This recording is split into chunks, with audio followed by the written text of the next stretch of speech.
Welcome to the Folktale Project. This is Dan Scholes.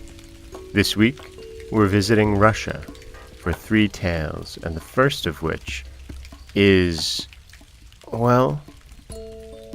this is a story by Alexander Afanasyev, which is possibly the most Russian version of the old Sultan tale ever possible.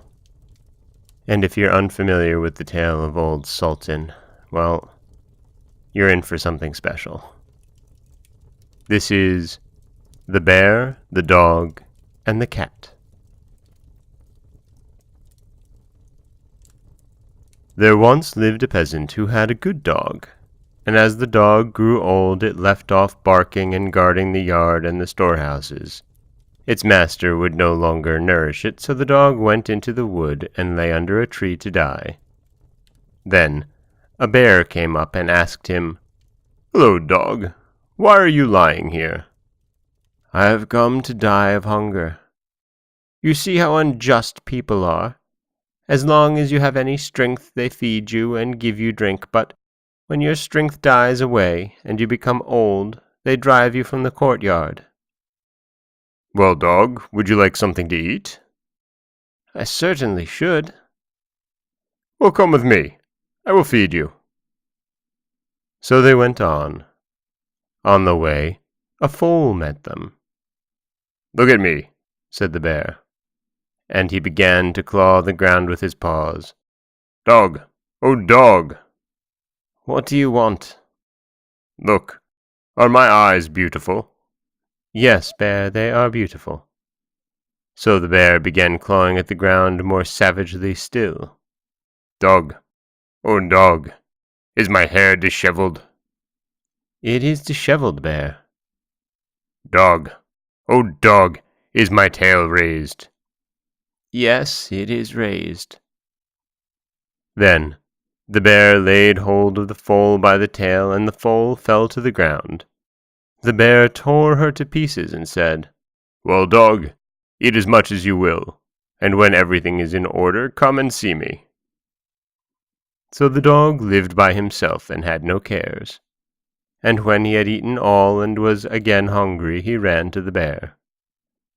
"Well, my brother, have you done?" "Yes, I have done, and again I am hungry." "What? Are you hungry again? Do you know where your old mistress lives?" "I do." "Well then, come, I will steal your mistress's child out of the cradle, and do you chase me away and take the child back. Then you may go back. She will go on feeding you as she formerly did with bread." So they agreed, and the bear ran up to the hut himself and stole the child out of the cradle. The child cried, and the woman burst out, hunted him, but could not catch him. So they came back, and the mother wept, and the other women were afflicted. From somewhere or other the dog appeared, and he drove the bear away, took the child, and brought it back. "Look," said the woman, "here is your old dog restoring your child." So they ran to meet him, and the mother was very glad and joyous. "Now," she said, "I shall never discharge this old dog any more." So they took him in, fed him with milk, gave him bread, and asked him only to taste the things. And they told the peasant, "Now, you must keep and feed the dog, for he saved my child from the bear, and you were saying he had no strength." This all suited the dog very well, and he ate his fill, and he said, "May God grant the health to the bear who did not let me die of hunger." And he became the bear's best friend.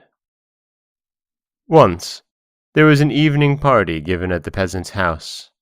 At that time the bear came in as the dog's guest. "Hail, dog! With what luck are you meeting?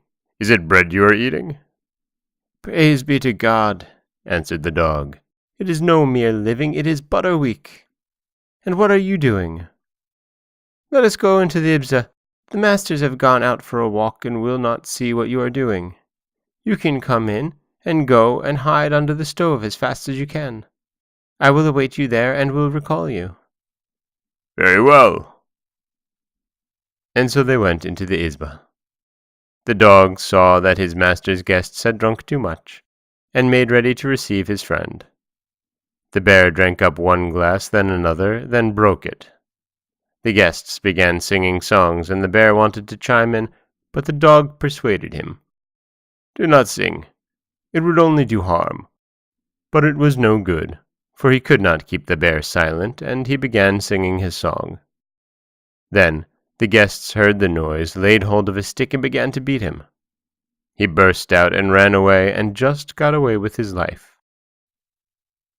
Now, the peasant also had a cat, which had ceased catching mice and even playing tricks. Wherever it might crawl, it would break something or spill something. The peasant chased the cat out of the house. But the dog saw that it was going to a miserable life without food, and secretly began bringing it bread and butter and feeding it. Then the mistress looked on, and as soon as she saw this, she began beating the dog, beat it hard, very hard, and saying all the time, "Give the cat no beef nor bread." Then, 3 days later, the dog went to the courtyard and saw that the cat was dying of starvation. "What is the matter?" he said. "I am dying of starvation. I was able to have enough whilst you are feeding me." "Come with me." So away they went. The dog went on until he saw a drove of horses, and he began to scratch the earth with his paws and asked the cat, "Cat, oh cat, are my eyes beautiful?" "No, they are not beautiful." "Say that they are beautiful." So the cat said, "They are beautiful." "Cat, oh cat, is my fur disheveled?" "No, it is not disheveled." "Say, you idiot, that it is disheveled." "Well, it is disheveled." "Cat, oh cat, is my tail raised?" "No, it is not raised." "Say, you fool, that it is raised." Then the dog made a dash at a mare, but the mare kicked him back, and the dog died. So the cat said, "Now I can see that his eyes are very red, and his fur is disheveled, and his tail is raised. Goodbye, brother dog. I will go home to die." And that is the Russian tale, captured by Alexander Afanasyev, of the bear, the dog, and the cat. Here is such a Russian version of the old Sultan tale, of the old dog who is aided by a forest animal to reclaim his life. Except instead of ending there, you have the dog really trying hard to pass it on to someone else.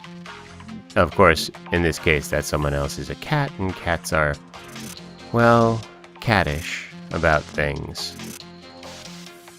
And, man, the dog doesn't deserve to die at the hoof of a mare. At least I don't feel like he does. This is Dan Scholes for the Folktale Project. Don't forget that you can subscribe to the podcast on Apple Podcasts, Stitcher, Google Play, Overcast, anywhere you like to get your podcasts. You can follow us on Twitter at Folktale Project. You can find us on Auto Radio, TuneIn Radio, iHeartRadio, Spotify, anywhere you like to listen. And you can always head over to folktaleproject.com, where you'll find a new story waiting for you every Monday, Wednesday, and Friday. As always, thank you so much for listening.